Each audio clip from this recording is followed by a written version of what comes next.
নাও, আমি জল দিচ্ছি।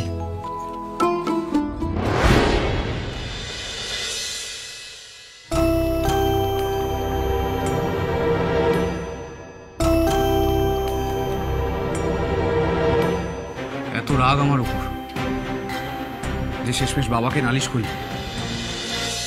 নালিশ? নালিশ তো আমি করিনি, আমি আমার আরতি জানাতে গিয়েছিলাম। বউ, তুমি বুঝতে পারো না কেন বলো তো যে আমি যা করছি তোমার ভালোর জন্য করছি। নইলে আমার কিসের স্বার্থ যে তুমি আমাকে এরকম খারাপ মানুষ ভাবছো? মানুষটা হঠাৎ এভাবে কথা বলছে আমার সঙ্গে, আমার অবাক লাগছে।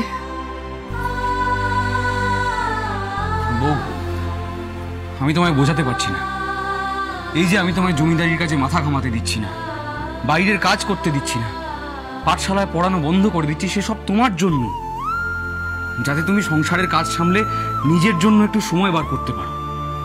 তোমার নিজের কোনো একটা চর্চা, গান, আঁকা, লেখা কিছু একটা অন্তত করতে পারো, যাতে যাতে তোমার মন ভালো থাকে। কিন্তু আমি তো ভালো থাকি পড়ানোতেই, তাতেই আমার মন ভালো থাকে। না বউ, এটা তোমার মনে হচ্ছে। তুমি দেখতে পাচ্ছ না, পাঠশালায় পড়াতে গিয়ে তুমি অসুস্থ হয়ে পড়ছো মেয়েদের সামনে, তুমি অন্যমনস্ক হয়ে পড়ছো নানা রকমের কথা ভেবে। এতে তো পাঠশালার মেয়েদের কাছে তোমার ভাবমূর্তি নষ্ট হচ্ছে, আর তোমার ভাবমূর্তি নষ্ট হওয়া মানে তো আমারও ভাবমূর্তি নষ্ট হওয়া, তাই না? যে কাজে শরীর খারাপ হয় সে কাজ করার কি দরকার বলো তো? তুমি নিজে নিজের শরীরের খেয়াল না রাখলে কি রাখবে বল? আর স্বামী হিসেবে তোমার শরীর স্বাস্থ্যের যত্ন করা তো আমার দায়িত্ব, তাই না? সত্যি, আর যত মানুষটার কথা শুনছি ততই অবাক হয়ে যাচ্ছে। ওর এইসব কথার পরে আমার তো আর কিছুই বলার থাকে না। বউ, তুমি এখনকার মতো দয়া করে আমার কথাটা রাখো, নিজেকে সুস্থ করো, তারপর বাড়ির পরিস্থিতি একটু স্বাভাবিক হোক, বাবা সুস্থ হোক, আমার জমিদারির বোঝা কমুক, তারপর না হয় তুমি আবার মেয়েদের পড়িও।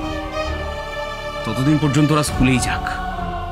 কিন্তু আর কোনো কিন্তু নয় লক্ষ্মীজি, আমি বাবাকে কথা দিয়েছি যে আমি সবকিছু ঠিক করে দেব। দয়া করে আমার মানটা রেখো, এটুকু করতে পারবে না তুমি আমার জন্য?